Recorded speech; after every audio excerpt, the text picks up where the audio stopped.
Dessalines est une personne non grata en Haïti pour la plus grande partie du XIXe siècle. Dessalines n'est réhabilité qu'à la toute fin du XIXe siècle, voire au début du XXe siècle. Et je dirais pendant l'occupation du pays par les États-Unis. La figure dessalinienne incarne alors la figure de la résistance à l'occupation. Toussaint, lui, est réhabilité beaucoup plus tôt. Parce que Toussaint, finalement, n'a pas participé à ces luttes de pouvoir. Entre Pétion, Christophe, Capois et les autres. Toussaint, comme vous le savez, est déporté en France, emprisonné au fort de Joux. Il meurt au printemps 1803, bien avant la bataille de Vertières, bien avant les luttes de pouvoir parmi les généraux haïtiens. Il est beaucoup plus facile de réhabiliter Toussaint, parce que Toussaint n'a pas participé à toutes ces luttes. Comment réhabiliter Dessalines?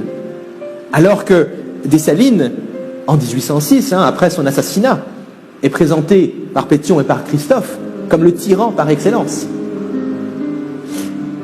Dessalines était certainement un autocrate, comme Christophe, comme Pétion, comme finalement tous les grands généraux de l'armée indigène. Mais il était beaucoup plus que cela.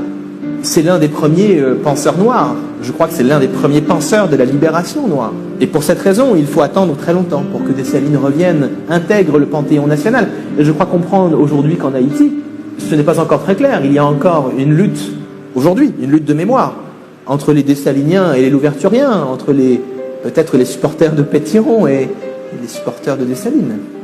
La bataille de Vertières, oui, représente un changement de paradigme. Changement de paradigme très important, puisque le 18 novembre 1803, quelque chose est fissuré.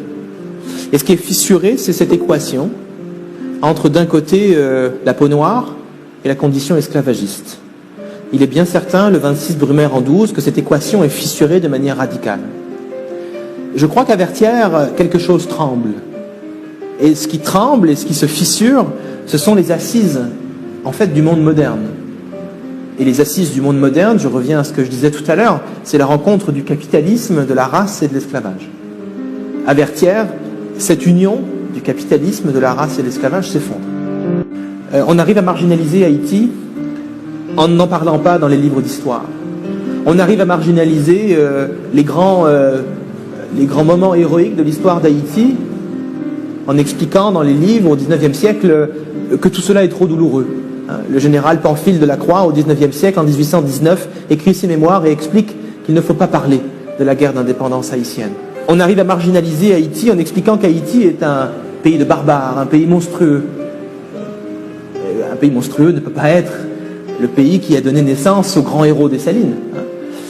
Pour parler de Dessalines, il faudrait parler d'Haïti comme un pays de victoire, comme un pays héroïque.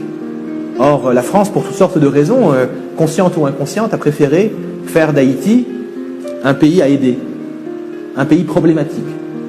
Alors qu'en fait, au XIXe siècle, Haïti est un pays stable, un pays puissant, un pays beaucoup plus stable que les États-Unis, frappés par une guerre civile, beaucoup plus stable que la France, frappée par diverses révolutions. Haïti n'est pas le pays que l'on pense. La dette, ce n'est pas seulement le signe d'une oppression d'Haïti par la France. La dette, c'est aussi la trahison de l'élite haïtienne. C'est Jean-Pierre Boyer qui accepte le principe de la dette. Il ne le dit pas d'ailleurs à la population, lorsqu'il accepte les conditions de la France. Il ne le dit pas tout de suite, on le sait plus tard, que Boyer a accepté de payer 150 millions de francs or. Mais ce n'est pas l'élite haïtienne qui a payé la dette, c'est la paysannerie. Ce sont les producteurs de café qui envoient leur café dans les différents ports de l'île, et ce café est taxé. Et cet argent sert à rembourser la dette.